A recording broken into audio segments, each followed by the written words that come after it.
Will you take part in my life, my love? That is my dream. I think what I dream is what you make it. Always try to give, don't ever take it. I think what I dream is what you make it. Always try to give.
Good morning, coffee beans. Oh, that light's flashing way too fast. Let's slow that down a little bit. There we go. I don't want somebody to have a fit or something. All right. It's a Saturday. We survived a week. We get to have a official, full, long, extended stream session. I've got a ton, and I literally mean a ton of stories. But I promise you that I won't go past about 12 noon today, Eastern Standard Time. Why? Because that's when the prelims of the boxing matches start. When that prelims is where Boogie and Wings of Redemption is going to be boxing. And I want to make sure that everybody can go over and watch that and support it. Now, it is my understanding that I believe Chris the Narc is going to be doing like a live cast, live reaction, whatever you want to call it, to the boxing match. I think he's going to be doing it over on his Twitch channel. I have thought about maybe trying to do something with you guys, maybe like setting up a stage or something within Discord. We could watch it together. I could bring up people. We could have conversations, things like that. But I did not want to, in any way, step on anybody else's plans or what have you. And there's so many of us that, kind of overlap in our viewership. And so, I want to encourage you guys to go check out Chris's stream over on Twitch. I will probably be there lurking, watching as well, and enjoying it with Chris and his crew. Because I am, I may create content over here and what have you, but Really in heart, I'm just a big supporter of these creators like Chris the Narc and Dave, you know, Xylee, um, just now recording TommyC, on and on. And there's so many of them that I try to do my best to just be a good supporter and encourage them. And I'm just kind of get lucky that I get to spend some time with you guys. And so, with all, so anyway, let's get into it. So remember, guys, Sunday, tomorrow is Mother's Day. If you are blessed enough to still have your mothers in your life and hopefully have a decent relationship with them, and maybe even if you don't, give your mom a call, send her a card, maybe take her to lunch, maybe go cook her some lunch. It's never too late, I don't think, to maybe repair some bridges if that's the case. But irrespective, tomorrow is Mother's Day. We'll only have, you only have one. So anyway, unfortunately, I won't be able to spend Mother's Day. Tomorrow is also election day for your country. Well, then get out and vote. That's important too. I won't be able to spend time with my mom tomorrow. Why? Because I've got two brothers, and my middle one and his wife, they've taken my mom across country. They have been up in the northwest part of the United States. They went all over the place. They've got to see. They went to Custer's National Park. They've got to see Mount Rushmore. She's got to see buffalo and prairie dogs. She's over at Deadwood, Deadwood in Wyoming. She got to see Wild Bill Hickok's grave. She got to see what was her name? What was that? It was Hitchcock's hang on here. I might have to go to my phone. Go look at. My mom has been blowing my messages and stuff up for about all week long. Let me find here. Yeah, Calamity Jane. She's gotten to see Calamity Jane. She's got just some beautiful, beautiful country. She's got to see pronghorn sheep. She's got to see what they call the big antler sheep stuff. She's just got to she got to see Devil's Tower. She's getting to see all kinds of things in Wyoming. She sent me a text this morning where they're at, and they've got this snowstorm coming in on them. And I was like, well, I hope you packed warm and stuff, right? And she's like, all I've got is some sweats and hoodies. I said, well, did you at least pack the peepaw hoodie that I got you? And she goes, yes, I got my peepaw hoodie, which you can get right here, and you can hit your exclamation mark merch, and it'll give you the link to the store, and you can get your peepaw hoodie too. But anyway, I said, well, then you'll be okay. If you got the peepaw hoodie, you will be okay. You will be fine. And she said, good. So anyway, my mom is having a blast. And when she comes back, I'm sure that we will celebrate and do something nice for her for Mother's Day. But anyway, it just tickles me to death that at 75 years of age, she's still out there living life. She's not, just sitting and letting life pass her by. My mom is an amazing, amazing person. She has worked. She's worked all of her life. She grew up. She was born in the Depression. She grew up with nothing. She grew up. Her mom and dad, my grandparents were sharecroppers. They would travel all over the place, wherever the harvest was, and they would go and everything from harvesting wheat up in Kansas and stuff to picking cotton and stuff down in the Delta. They did it all. All my mom has ever known is just a hard work. She's just, there is no quit in her. Like I said, she's 75 years old. She retired from working in a public school. She was an aide in public school. She worked with special needs children. She did that for about the last, I want to say, 20 years of her work life. She, after she retired, she got bored, and so she started cleaning houses. So my 75-year-old mother goes out and cleans houses. And I'm like, Mom, it's okay to slow down. It's okay to, just relax, to enjoy life, but my mother is not able to just sit and relax. It is not something. The only time, if my mom is sitting and not doing something, it's because she's sick. Plain and simple. If she's feeling good and she's up, then she's working constantly. So let's get into some real brief recaps, and then we're going to get into the story today. We're going to talk about Helen Spencer. It is a fascinating story. So right off the gates, we're going to talk about TommyC.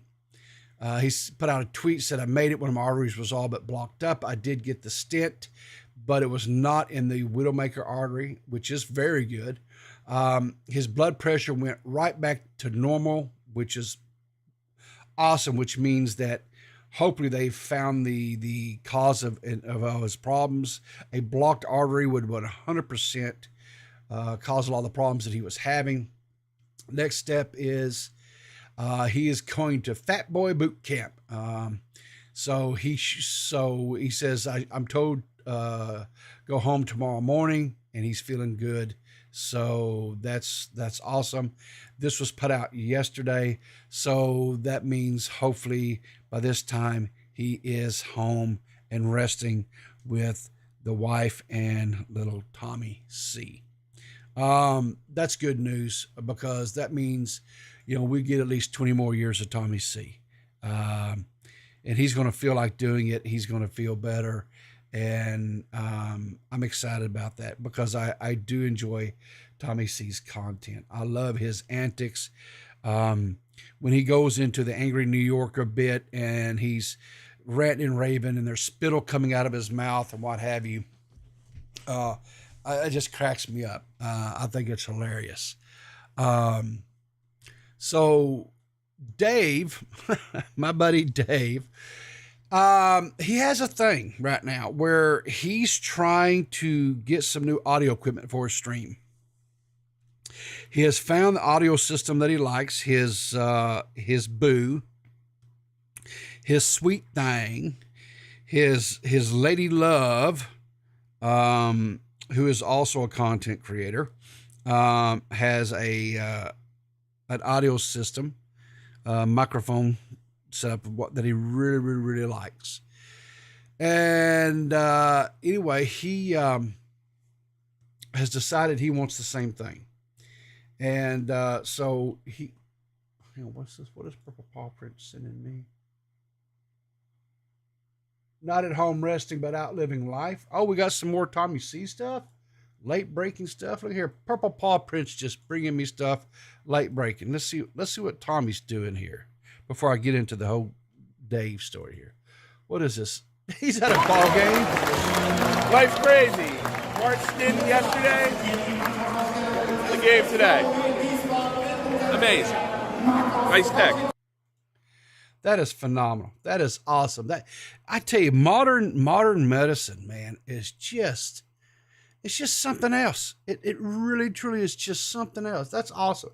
And I'm glad to see these out with little TommyC. And they're at the soccer match, I guess is the proper way, the football match. That's awesome. I'm glad he's out. He's living life. He's making memories. Hopefully this gets him motivated. Hopefully he, this is But anyway, back to Dave. So Dave has decided he wants some new audio equipment. He wants a new microphone system and everything. And I think he said this microphone, mixer, setup, everything, about $600. So Dave has decided to crowdfund it. And so through donations. And he's got perks. Now, if you donate $100 to him, he has this full-bodied adult Charmander onesie that somebody came into the pawn shop where Dave works that he bought. And if during a single stream, a streaming period of time, if the donations get to $100, he will get up, put on this Charmander thing, and dance around. So this has been a perk that's been in place for, I'm going to say, about a week, maybe a little bit more now. Well, last night was the first night that the donations got there. Okay. A user by the name of Lord Everborn donated $100 bill to Dave through Stream Elements. Or Streamlabs, or whatever it is that he uses. I think he uses Streamlabs. But anyway, it has to be through that. You can't be through Super Chats because YouTube takes too much money. He was real clear about that because he wants as much money as he can. Good morning, Tara. How you doing? There's my heterosexual life partner, Tara, that we have been partnered for over 20 years, that he thinks I've abandoned him because I don't ever play games with him anymore. But I still love him and I still want to play games. We just have to work it out. So Dave got the donation limit last night. So let's take a look at what happened when the perk hit. And here's the greatest thing about this. This hit when we were talking about, Nicholas DiOrio came in and we were talking about Tipster. And we were playing a clip from Nick's Twitch stream from earlier in the day. If Tipster wants to say that we're all toxic pieces of shit, right? That's fine. I want a good example, though. Are you tired of the jokes that we made like 2 years ago? Was there something else that we said that really bothered you? Was there a specific interaction that I had with you? This is why Augie's asking for examples, not to get you to name names, even though you should. All right, if you're going to go around saying that the community's too toxic and then make it clear it's not the content that's actually too toxic, because you're still talking about pedos, child murder, fucking rape, child rape, fucking DSP and Illuminati, okay? It's very clear you're talking about us. And there... Oh, jeez. Is that it, Nick, or is there... No, keep going. There are easily situations that I can point to that describe you.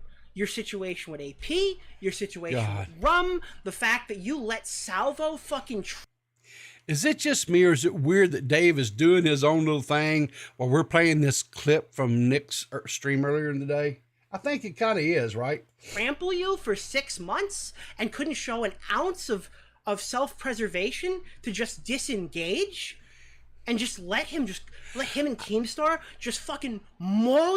He looks like he's doing the dance from Thriller, right? From Michael Jackson, right? Thriller. You every single day, okay? I didn't do that to you, motherfucker. That wasn't me. All right? If you're going to come after me and say that I'm fucking toxic to you, then it should be for a fucking honorable reason. Dave? You should have a fucking example of where I'm too toxic, okay? Because now I'm going to be toxic because I'm having fun, all right? And I don't give a fuck anymore. And so Dave is dead. I'm going to be toxic. Dave is dead. Addiction is a hard thing to deal with. And rather than seeking...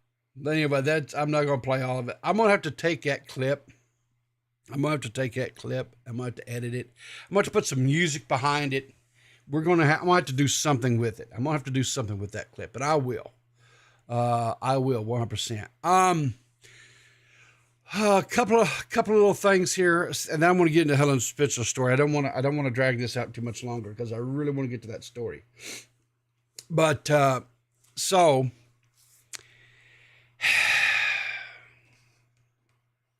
I don't know how this happened. Yeah, I do. Yeah, I do know how this happened. I 100% know how this happened. Slug came to me, and Slug says, "Peepaw, I'm redoing the Hen House podcast. I got Buddy's coming in, and I want you to come on. I want you to guest a spot or whatever." And I'm like, Slug, I'm extremely busy. I'm extremely busy, man. I got very limited time. Buddy said Bunny was going to be there, and Bunny has a soft spot in my heart, and I think everybody knows that.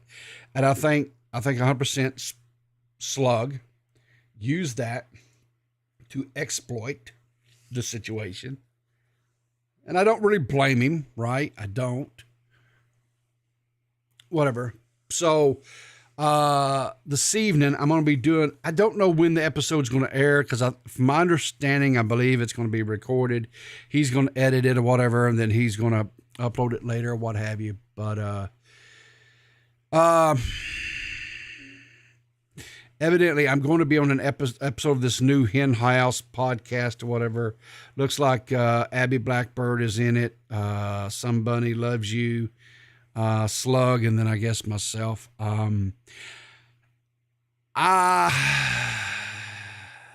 Yeah, Slug did a slug. He 100% did. But irrespective, I really like Abby. I really like Bunny, and so I'm going to, yeah, exactly.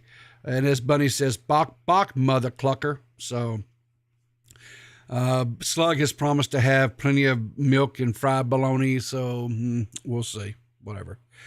But evidently that's the thing I'm going to be a part of, that's going to be upcoming, so I guess look out for that.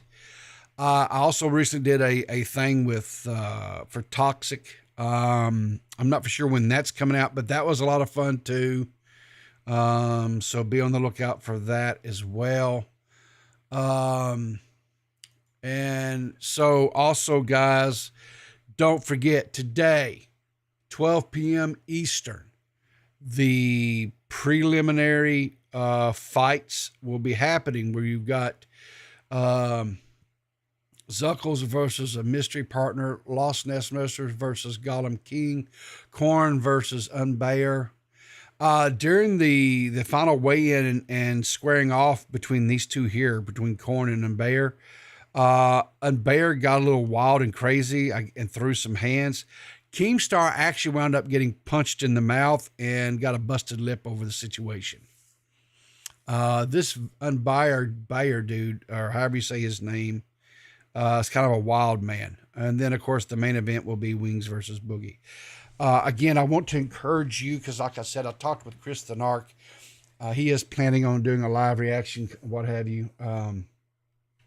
Yeah, Victor. He 100%. He caught a stray shot and got a. Let's see if I can find it real quick. I don't want to spend just a ton of time on it. But I do believe I have it here. Let me find it. Where's it at here? Okay, there and there. Okay. So this is the final weigh-in confrontation. Here you go. You can see. What's up? Fuck's a tattoo, buddy. You ever seen one before? Fucking Satan's prick.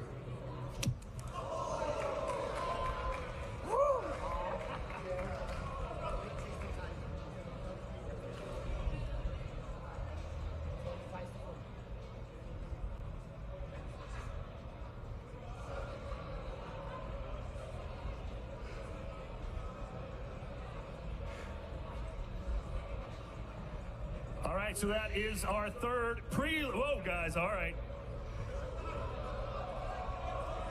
Anyway, somewhere in that melee or whatever and stuff, what happened?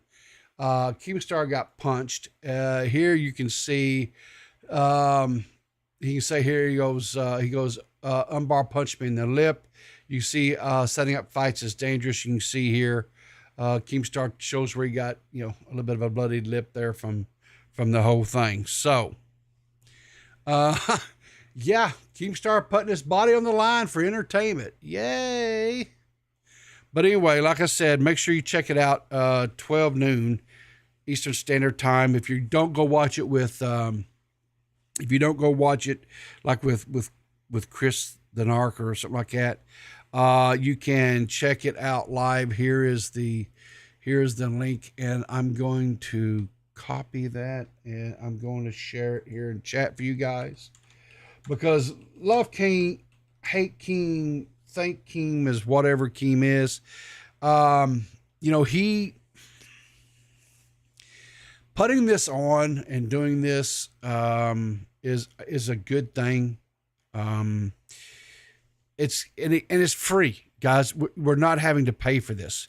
We get to just watch this. We get to just enjoy the entertainment. We get to see two legends, two behemoth legends at that, go at it. I don't think that the Boogie Wings is going to be some like major like Battle of the Titans. I think it's going to be very short lived. What time are the prelims? The very first match starts at 12 p.m. Eastern Standard Time, Mike. All hail the banana. Sure, we can all hail the banana, 100%. One last little thing, and then we're going to get into the Helen Spencer story. So we covered this briefly yesterday. People had some comments, had some thoughts about it. I had some thoughts about it. Leon had some thoughts about it. Xylee had thoughts about it, so forth. People had some thoughts about it in the comments on the stream yesterday too. Everybody's got some thoughts about this. So Tipster puts out a thread. He wanted to clarify some stuff because he felt like there was some legitimate critiques that he wanted to clarify. So let's just kind of go through this. He says, I want to take a moment to clarify a couple things I didn't communicate well in this conversation. After having some time to revisit the conversation and reflect on it, I realized I couldn't find the words to vocalize my points in the moment. So here it goes. When I said that I felt like I was becoming a toxic person myself, what I was referring to was engaging in social media dog piles. Criticism of someone in content is one thing, but the social media dog piles and constant antagonizing of these people, basically, especially on Twitter, rather, I feel goes too far. And in my opinion, it ventures into legitimate harassment. In the past, I engaged in some of that behavior and I regret it. I'm not proud of my past instances of engaging that type of behavior. Ayat Augie RFC also talks about me hinging my mental health, on Keffels and her community. It gives me the vibe that he thinks I'm treating her and her community like a personal therapist, which isn't the case. I have a therapist for that. But part of working on your mental health isn't just going to therapy, getting medicated, or other forms of medical and psychiatric treatment. It's also removing yourself from situations that are unhealthy for you, and that is what I'm doing. The fact that Keffels and I developed a friendship around that time, I decided to make efforts to better myself, which included separating myself from unhealthy spaces, is pure coincidence and has nothing to do with it, or nothing to do with my efforts towards my personal well-being and personal growth. Anyway, I just wanted to clarify these things because I felt like I did a poor job of doing so in the moment. But I also want to thank you all for the feedback as well as the support. Making efforts to make positive changes in your life isn't always easy and often involves tough decisions that are very difficult to make. So the support is definitely sincerely appreciated. Okay. So first and foremost, if Tipster feels like this is something that he has to do as part of his growth, as far as his journey, then 100%, I personally wish Tipster all the best. I guess I'm lucky because I personally have never really struggled with some of the things that Tipster just has talked about, right? And I'm blessed in that aspect, and so I don't know. I mean, the thing that seems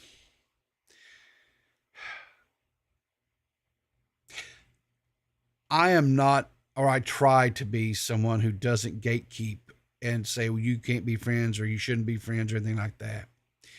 If a person wants to be friends with somebody, then 100% be friends with them.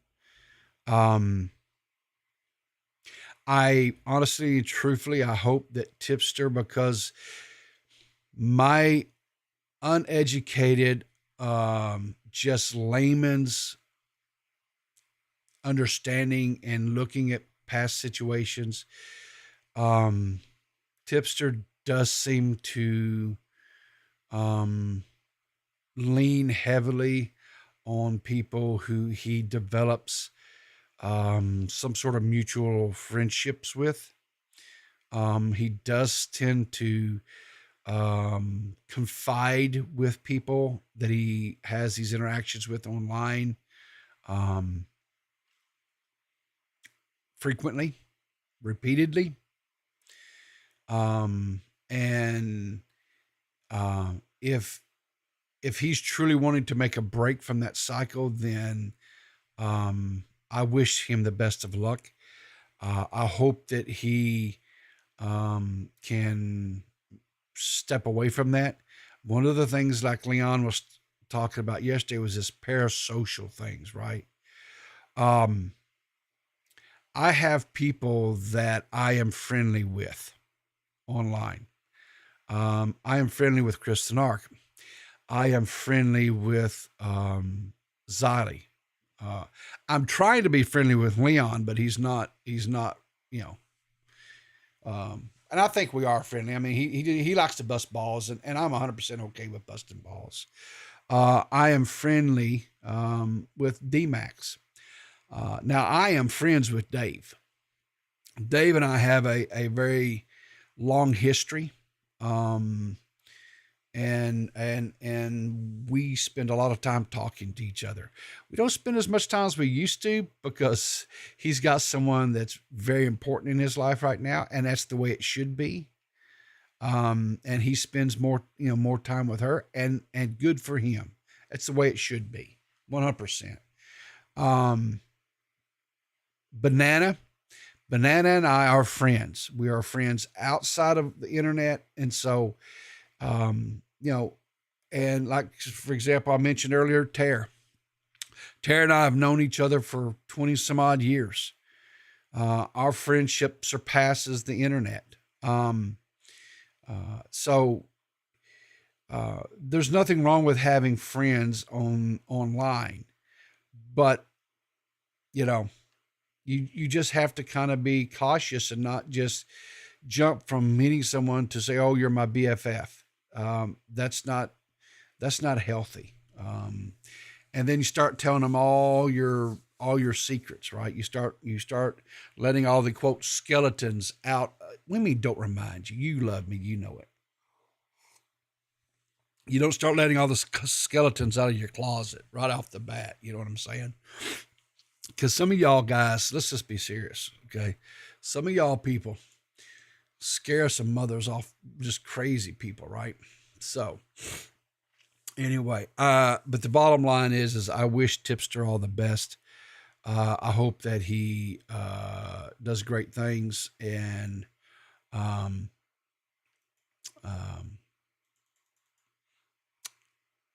say all the best. All right, so let's talk about Helen Spence. Now, Helen Spence is a real person. She was a 22-year-old young lady who grew up and on the east side of Arkansas, along I believe it. I keep wanting to say it's the Arkansas River, but I'm not. Let me verify. Because we got several rivers here.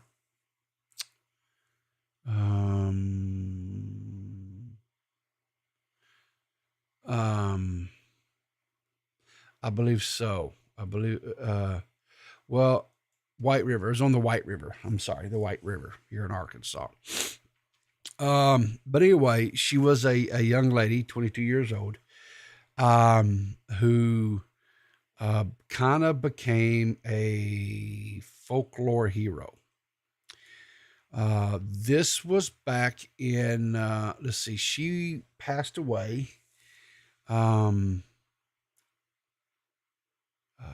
Let's see, when was she killed? Let's see.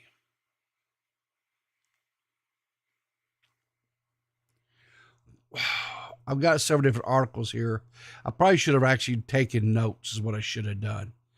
It's what I really should have done. In 1934. In 1934, she was killed while trying to escape prison. So let's learn about Helen Spence. She's beautiful, beautiful young lady. This is a picture of Helen Spence. This is her mug shot. So here's what happened. Helen Ruth Spence, she was Arkansas County, is instantly recognizable as the inspiration for fictional folk heroine Maddie Ross of True Grit, by the Arkansas author Charles Portis. Okay, so it has some ties there. True Grit. Remember, the story originally was made into a movie, starred John Wayne. Recently was redone with the actor. Oh God, what was his name? I can't remember. I'm gonna go on. Doesn't matter. But what happened was, both were feisty teenage girls who avenged the death of their father. But Helen Spence's real life story goes deeper than Portis's invention. Okay. In 1930, Helen Spence's father, Cicero Spence, was murdered in the Lower White River, on the Lower White River by a man from Mississippi named Jack Worrells. Worrells then assaulted Helen's stepmother, Ada, who later died of her injuries, leaving Helen an orphan. Raised to follow the unwritten law of river justice, Helen, a teenager, was fated to avenge her father's death.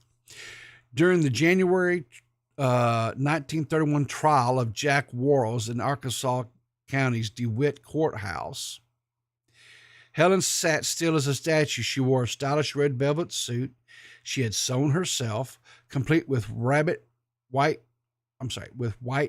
rabbit fur muff. When Worrell stood while the judge instructed the jury, Helen rose, pulling a concealed pearl-handled lady's pistol from under the muff. She shot Worrells to death in front of the judge. Jury and spectators then calmly handed over the gun to the sheriff. So she just pulled up there, stood up there during the trial and shot the man who killed both of her parents, and then just handed the gun to the sheriff, right? She did what she had set out to do. In true Grit fashion, Helen responded to a barrage of reporters' questions by explaining, "He shot my daddy." She laughed when the crowd of newspapers asked if she was worried about getting sent to the electric chair. She didn't care. Helen's act of river justice went on to cause ripple effects across the state. Imprisoned at Arkansas State's Farm for Women, also known as the P Farm. We'll get into that. Arkansas State Farm for Women, Helen faced horrendous abuse and became an escape artist, only to be shot while escaping execution style behind her right ear. She was 22 years old. The ensuing 1934 prison abuse scandal rocked Arkansas's then Democratic political system, exposing corruption at every turn. River people buried Helen Spence in secret in the Potter's Field of the historic St. Charles Cemetery, planting a sacred cedar tree to mark her grave. Not long afterwards, the federal government began a systematic program of cultural genocide against Arkansas river people, building dams, burning and destroying countless houseboats, ferries, and bridges, exiling entire families and communities from the lower White River. A total of 166,000 acres of Arkansas Delta bottomland was seized and placed off limits to river people, including my family. This, of course, being the artist or the author who wrote this.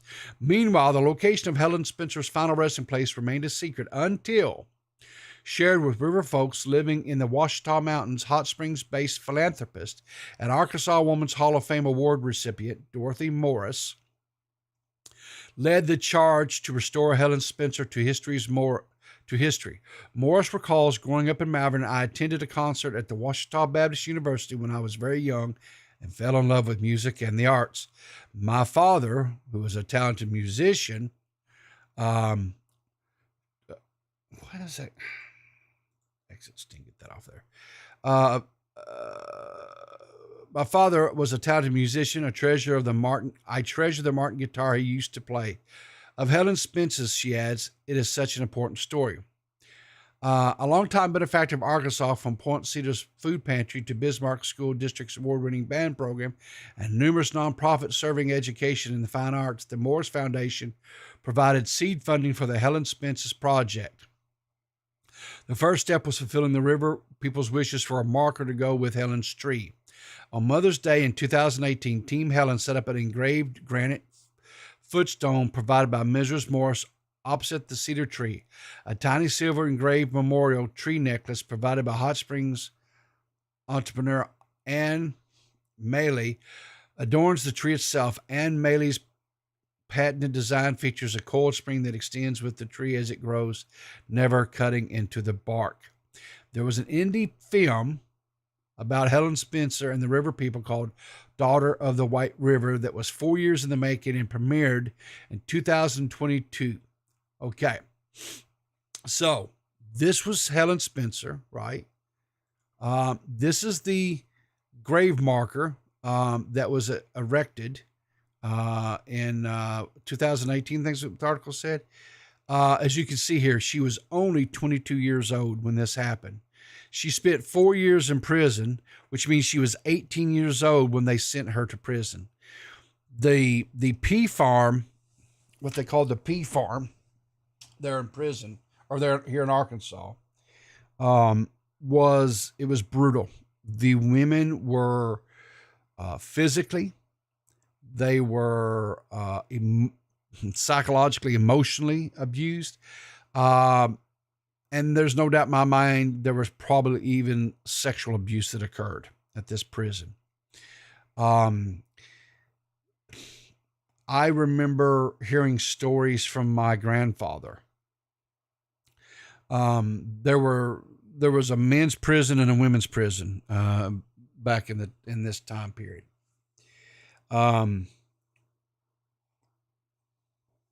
My grandfather told me of a story. There was a man in our community that had been sent to prison, and he came back after he did his time. He was released from prison. He came back to the community, and he was talking with my grandfather, and he told my grandfather, he says, I will never go back to there.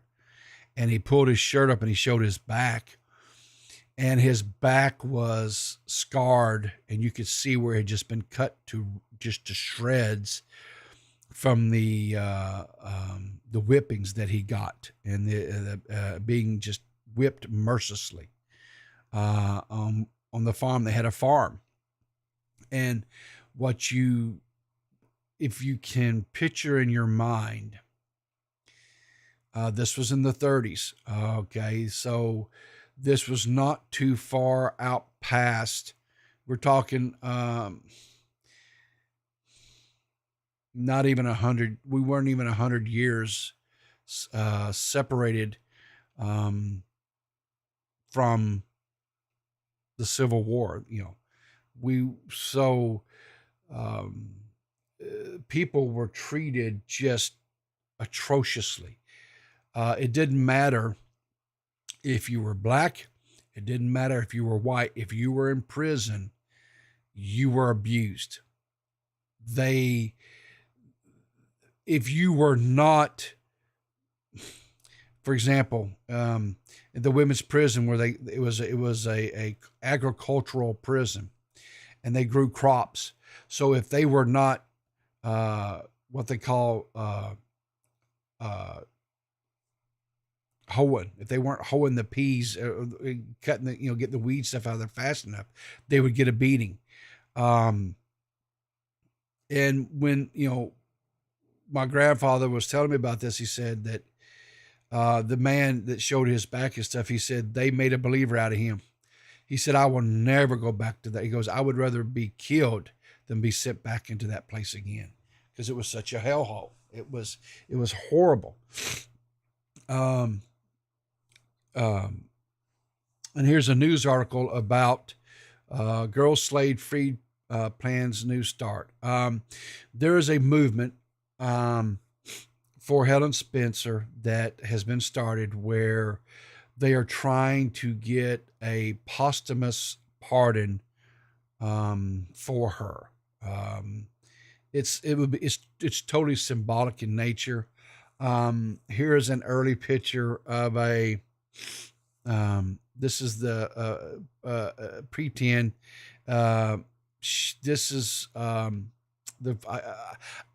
I'm going to assume that the picture doesn't say.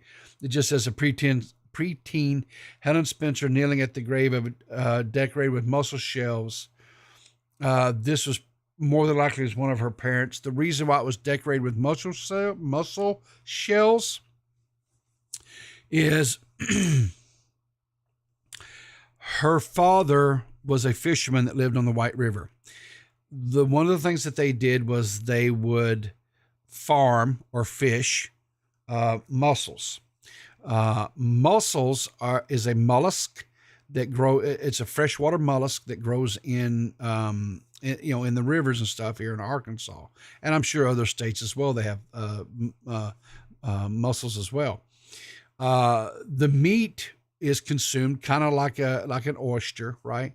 But the primary thing is the inside of the shell has a pearl looking coating, and back in this period of time, they could sell those shells because that coating would be used in making pearl buttons, and maybe they might and stuff like that, right? So that's how they made their living. Was they were sustained by fishing on the river. That's what these river people did. Was their whole existence was off of, they fed themselves, they made money, everything they did was from, was provided to them by the river.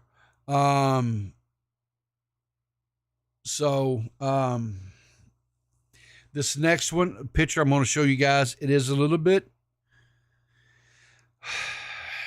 I guess, just be warned, it does show a dead body. So I'm just giving you forewarning. This is a picture of Helen Spencer after she'd been executed. This is July 11th, 1934 news photo taken of Helen Spencer's after a gun was planted on her deceased body. And you can see there's a pistol there that they planted because the jailer executed her. Flat out, he executed her.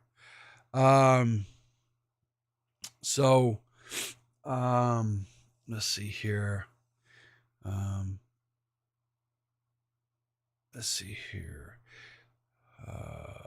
Here's another article about Helen Spencer. This was an Arkansas Democrat Gazette. dated October 11th, 2020. It says the film looks at the life of a 1930s killer. It says in 1931, 18-year-old Spence, who grew up on a houseboat in the White River, shot and killed Jack Quarles. But there's a little bit more information here. So Spencer was convicted of manslaughter on October 8th, 1932, but was released on June 10th, 1933, after Lonoke County landowner W.B. Graham paid $1,000 for her parole. So back then, you could just pay for somebody to be paroled out of prison.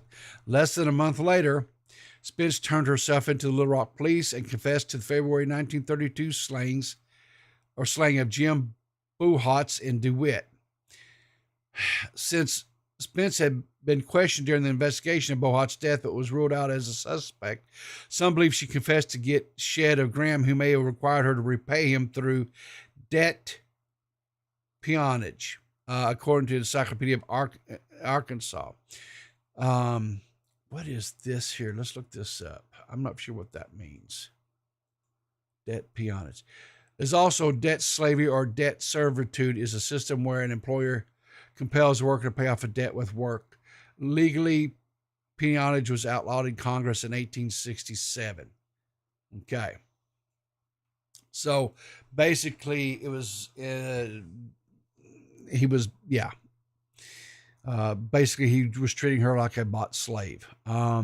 She was convicted of manslaughter and sentenced to 10 years in prison at the State Farm for Women in Jacksonville, from which she repeatedly tried to escape. And then on July 11th, after fleeing once again, she was shot dead by prison trustee Frank Martin.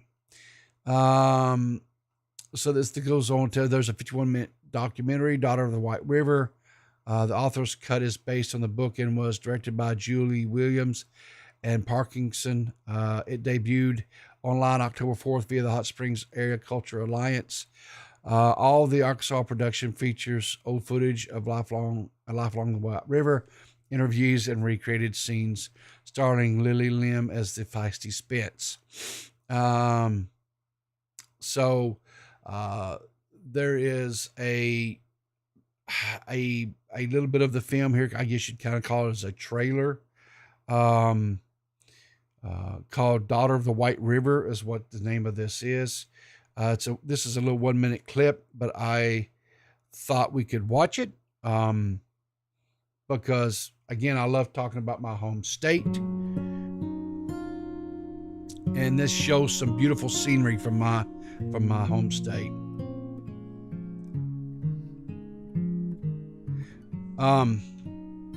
As you can see here, let me back that up just a second here. That is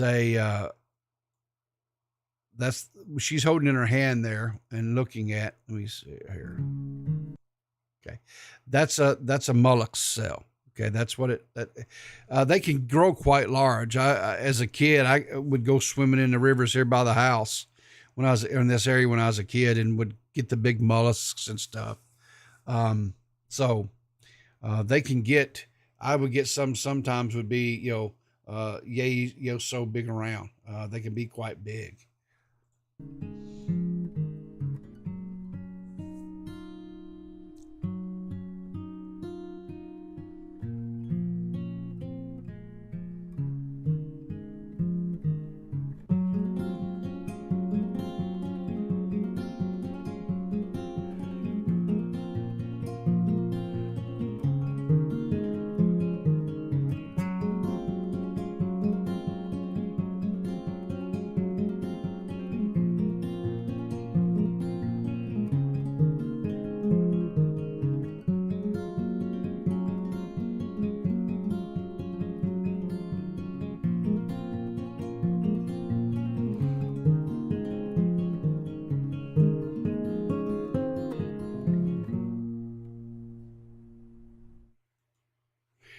But like I said, that's kind of like a little trailer for the film or whatever. The only thing else I wanted to, if you want to know more about this, there are people who do true crimes that are a lot better storytelling than I am, I'm sure. But if you go to YouTube and you just type in Helen Spence, White River, you can see there's all kinds of There's a 35-minute video that was put out by Faces of the Forgotten that has quite a few. It's like 62,000 views. There's another River Justice, Helen Spencer, Eaton, 1934, by Old Fashioned Murder and Mayhem. It's again about a 40-minute video that's talking about it as well. Daughter of the White River. This just is some interview. This here, L.C. Brown speaks about Helen Spence. I did watch this video here. He was a child during this time. And so to be able to, kind of get a live recant of stuff, I thought was very interesting. I do plan on going in back and watching some of these other ones, especially like this one here and this one here, to hear their storytelling about it. But the thing of it is I'm sure that in every state or country that you guys live in, there are stories like this. And way too often, these stories like this are lost to time. I can remember as a child growing up, and I was lucky because I had uncles and grandfathers that were storytellers and would tell stories. And one of my biggest, just huge regrets is back then I didn't have access to any type of medium to be able to record those stories, to preserve these stories, be it family stories, be it just stories of the community that I was born and raised in. And some of these stories now are lost to time. I can remember bits and pieces of them, but I can't remember them to be able to tell them in total. And that's sad because stories like that is what kind of helps form and shape and make communities that we live in. And so I love things like this. And I don't know, maybe you guys don't. Maybe this is boring to you. I don't know. But I love stuff like this, and I love stories like this. And to me, I think it's so, and what's great is now we have things like YouTube, right? And we have ways to where we can record these stories and preserve them. And I think that's great. I think that's awesome. But anyway, that is Helen Spence. That is her story. I don't know, honestly, if she deserves to be posthumously pardoned.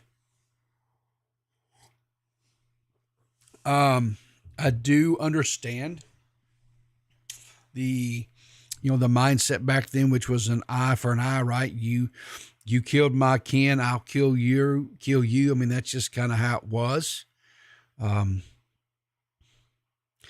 I don't know so much if that's a right or a wrong type of mentality, but I understand it. I understand that, because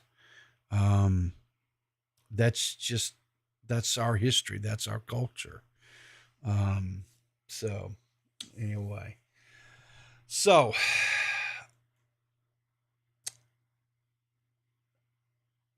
more respect back then though. Yeah, I would say probably so. I mean, you understood back then that, if you did something, there cause and effect, right? If you did something, then something was going to happen. If you killed somebody, you knew there were going to be repercussions for it, right?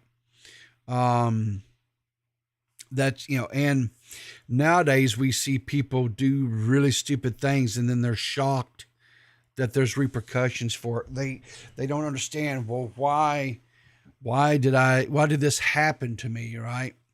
Well, you did this. And so now people are starting to learn and realize that, quote, if you F around or fuck around, you're going to find out. Right. I mean, that's kind of, people are kind of going back into that mentality of swift reprisal for stupid things. So live by the river, die by the river. I mean, sort. Yeah, of course. Exactly. JFA.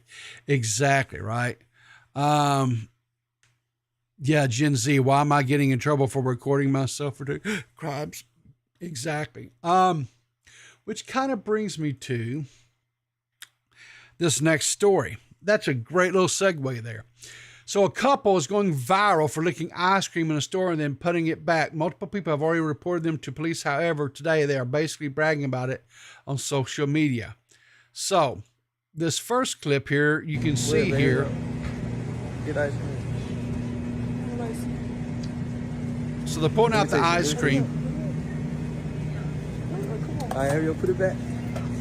Hurry up, put it back. Come on, let's run. Let's run. See, they think this is funny. They think this is hilarious. These idiots are breaking the law, right? TMZ's report. I honestly, truthfully, I hope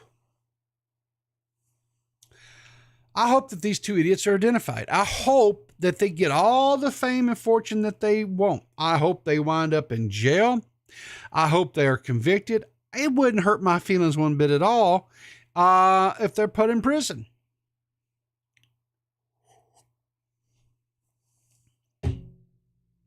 Just saying, right? If you're going to be stupid and do stupid things, and, it's kind of like this, guess what? You play stupid games and you're going to win some stupid prizes. While we're talking about stupid people, does anybody here know who Trevor Jacob is? Have you ever heard the name Trevor Jacob? Well, let me introduce you to him in case you haven't. Trevor Jacob, who is a former Olympic athlete, decided that it would be a really good deal, fun, viral thing. He set up a GoPro on his airplane. He is a licensed pilot. So he took his little plane out for a little fly. And then he decided, I'm going to just bail out of this plane and let it crash. This is a YouTuber who deliberately crashed a plane to gain notoriety and make money has agreed to plead guilty to obstructing a federal investigation. The United States Department of Justice announced yesterday in his plea agreement. California pilot Trevor Jacob admitted to deliberately destroying the plane wreckage and repeatedly lying to officials. The crime of destruction and concealment with intent to impede a federal investigation carries a maximum sentence of 20 years imprisonment and a potential fine up to $250,000. The Los Angeles District Court may impose a lesser sentence due to the plea deal, though. Jacob is scheduled to appear in court in the upcoming weeks. The DOJ reported a DOJ public information officer, Saran McAbey, told heirs that Jacob has not yet pleaded guilty. They have not yet pleaded guilty, rather, after an initial court appearance, essentially a bond hearing. A change of plea hearings will be scheduled. So basically, he's tentatively agreed to plead guilty. They've just got to work out what is his punishment. Like, is he going to actually have to do some time? Is he basically going to just get a probation, a slap on the wrist, if you will, and have to pay some sort of fine, which probably will be the latter. Personally, I think 20 years is okay. Stick his butt in there because I don't think he'll learn. Now, he's a former Olympic snowboarder, an experienced pilot and skydiver. Jacob hatched his scheme to allegedly deliberately crashed his plane on November 24th, 2021 after securing a sponsorship and agreeing to promote a company's wallet in a video. The company has not been named, and there is no mention of wallets in the video titled, "I Crashed My Plane." This is still viewable on YouTube. So if you want to go watch this, you can. It's still out there. I crashed my plane. Matter of fact, here it is, right? You can watch some of this, I guess. So he's taking off. Okay. It's a little fixed wing.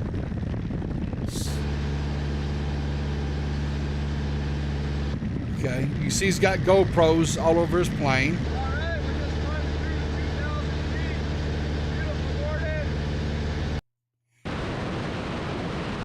Okay, so you see, he's, all right, here we go. So you see here, he's abandoning the plane.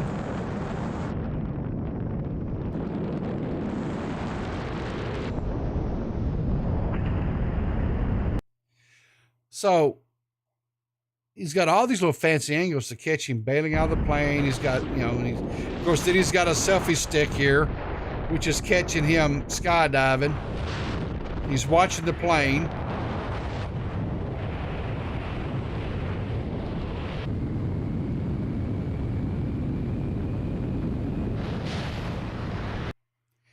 Anyway, it says YouTube did not respond to ARS, which is the website here that this is coming from. The video currently has 3.3 million views. It starts with a view of Jacob, giddily flying over Los Padres National Forest in California. And then about a minute and a half into the video, the plane's propeller stops. He starts cursing. So acting like this wasn't all a staged thing. He wound up, he got some scrapes and bumps. He got some poison oak. And then he acts like he's lost and he doesn't know what he's doing. He says, "I'm in trouble." Anyway, in his plea agreement, admitted that he had planned all of this. So this was, so again, this is another one of these deals where one of these YouTubers does this elaborate joke or whatever you want to call it to try to gain some notoriety and fame and fortune, whatever. Poison oak soaks horrible rash. Oh, I actually hope he got poison rice on his dick. I hope he got the poison oak on his dick. I hope it just itched the shit out of him, and I hope he was uncomfortable as hell. That's what I hope. So this next one I thought was kind of funny. And I thought the person handled this situation pretty cool, right? So I seen this because my new co-host Eva on Clear as Mud podcast shared this out, so I thought that was kind of funny little story here. It says, she goes, this Twitter user, all in my marinara, tweets out this picture here, and you can see here she's got a couple of Corona extras. There's a thing here says, wish me luck, and says, "Guys, I think I'm finally going to leave my neighbors a note about them fucking all day, every day. I can't do it anymore. I'm losing my mind. I literally can't enter my bedroom without hearing them fucking. They are keeping me up at night and making me up in the morning. It's insane." And so she has this little note, whatever. So if we go in here and we blow this up, let's read what the note says. "Hey, neighbors. Just a friendly reminder that the walls between our houses are much thinner than you might think. Congrats to you guys for your apparently very healthy sex life. Seriously, good for you. However, I would prefer not to be a part of it, and I'm sure you both prefer that as well. I applaud you both for your stamina. However, it's gotten to the point that it is interfering with my sleep schedule, so I figured it was time to say something. Please accept these beers as a peace offering, bargaining chip. I was hoping that they might be enough to persuade you to maybe move your bed to the other side of the room. Sincerely, your neighbor in 83, specifically the one that shares a bedroom wall with you."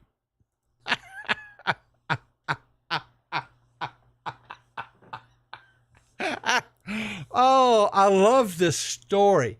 This is a great story. This is so funny.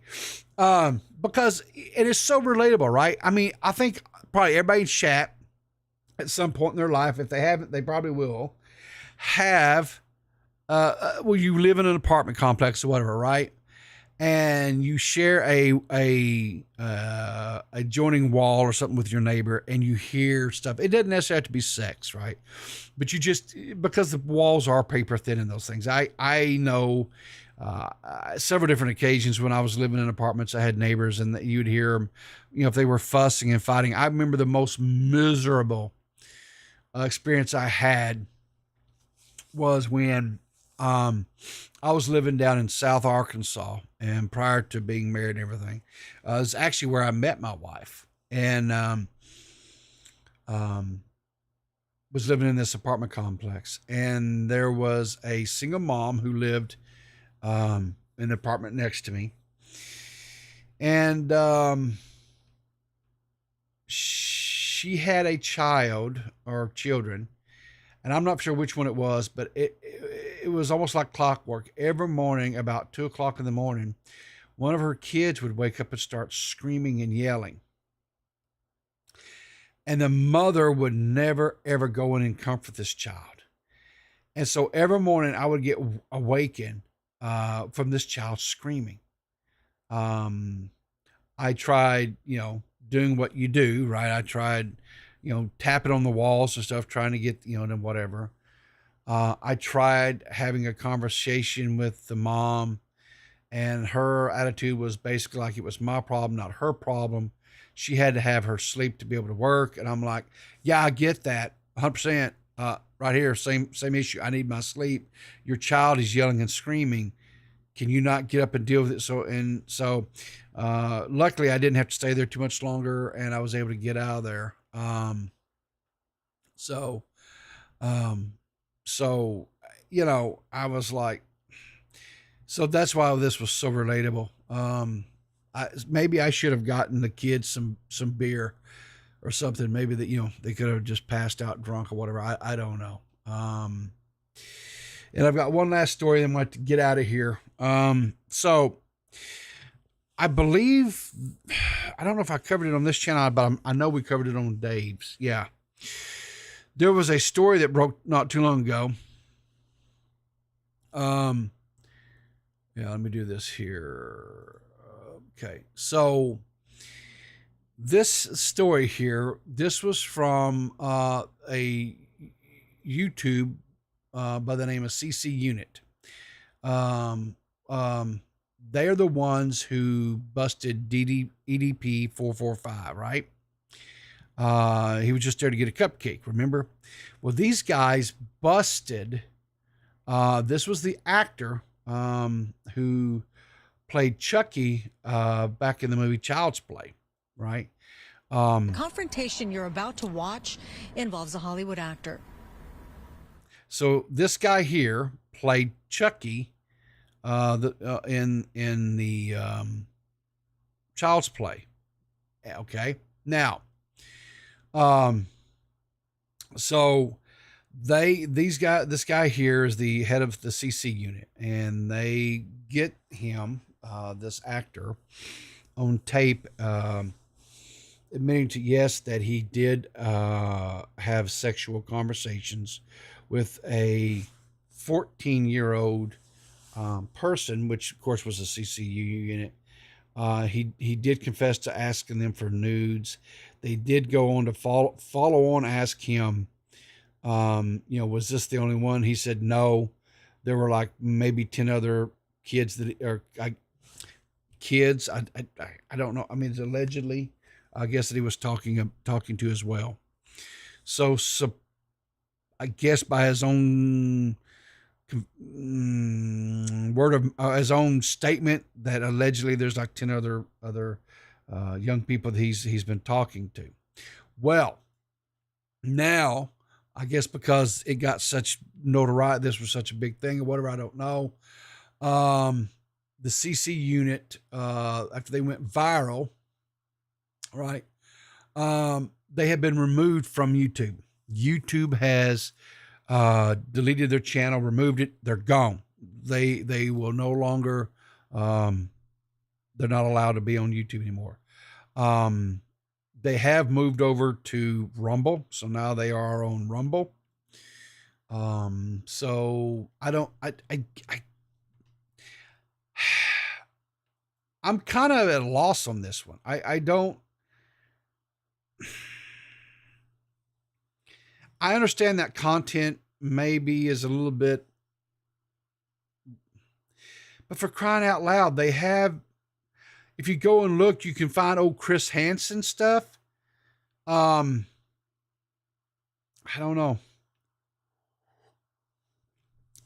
This one is, whatever. It's YouTube sandbox. They can do whatever they want to do, and evidently they are. So, that's that. All right. So Slug isn't waiting to call. I'm going to let Slug talk for just a little bit, but then I've got to get out of here. All right, Slug, what's on your mind?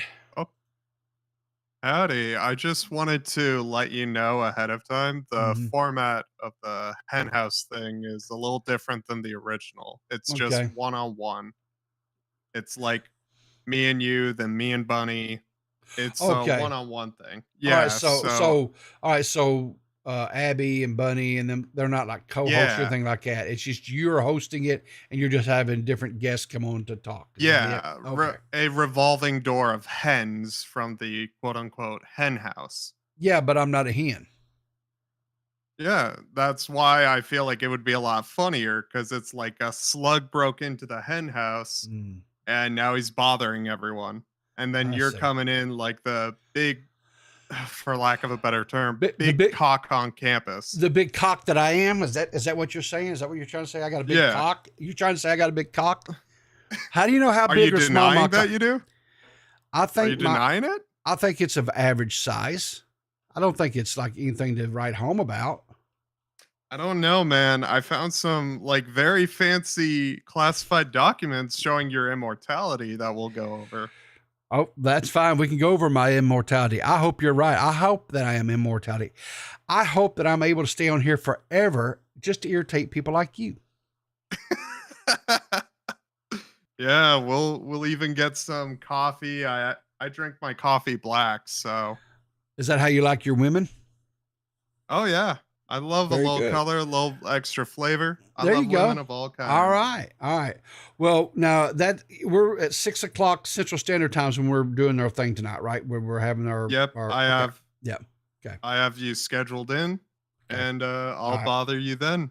Okay. Have a great stream. I may be just a minute or two late. I've got no worries. Because I've got a meeting with my co-host and stuff at 5 o'clock. So. Oh yeah. I hope it don't take over. Okay. It shouldn't take over an hour, but anyway, I should be there. But yeah, just holler at me at 6 and no worries. Yeah, I'm actually looking forward to it, Slug. I think we'll have fun. Awesome. So. All right, buddy. Have a great day. You too, Hoss. Bye. You know I've been criticized for quote giving Slug a second chance or whatever. And here's what I'll say. I think Slug has a very sordid past. Slug has done things that I vehemently disagree with. But he does seem to have turned a new leaf. So I am a champion of second chances. So I am more than willing to give Slug an opportunity for second chances. But here's the thing. When you give somebody an opportunity for second chances, that means you can't just say, oh, I'm going to give them second chances and just ignore them, right? You kind of have to somewhat engage with them. And I do somewhat engage with, but I am still keeping him at a arm's length, as they say. Now, my hope and desire is that Slug, keeps on the road that he's going, that he does well. He does still engage with some of the people in his past, and he constantly bickers and fights and fusses with them. I I think that's probably not necessarily a good thing. But again, I'm not anybody's keeper. I'm not anybody's arbiter of saying what you can and cannot do. So, Slug does he himself and let the cards fall where they fall, I guess, whatever. But I am looking forward to having that little interview or whatever conversation with Slug. I think it'll be entertaining. I think it'll be fun. I think Slug can be fun. I think Slug can be entertaining. So maybe if you guys in the past have kind of written Slug off, maybe you take a second look. Keep him at arm's distance, 100%. Keep it at arm's distance. And if some of you are like, nope, I just can't, whatever, you know what? That's cool too. That's no, you'll get no chastising from me or judgment from me. That's each to their own, right? But anyway, I've got to get off here because I got some things I need to get done. My days are even the weekends are getting busy. As you just heard, I've got a meeting at 5 with the Clear as Mud crew to get things lined up for Sunday's show. I've got the thing with Slug at 6. I've got some other personal things today that I got to get done. Sunday is jam-packed as well. But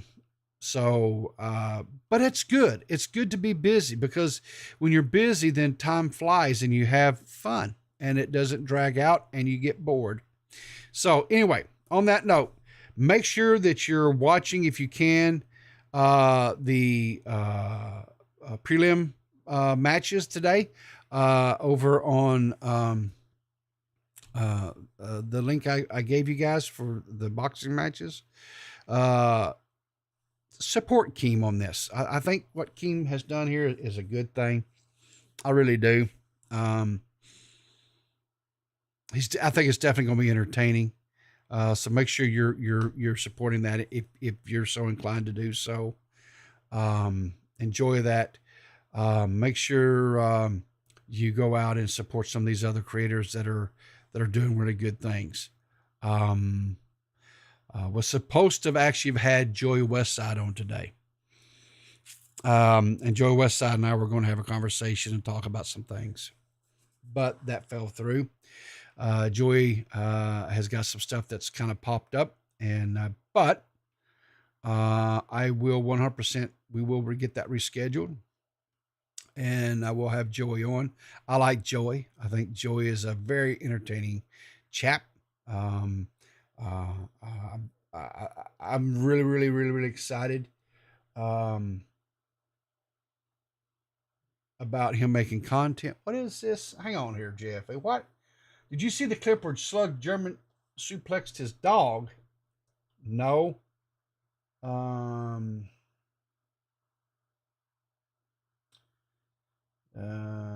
Oh, thanks for the link. Yeah, no problem, Juan. No problem. Thank you for all you guys that tuned in this morning. Hopefully you guys love the story. Stories that we covered.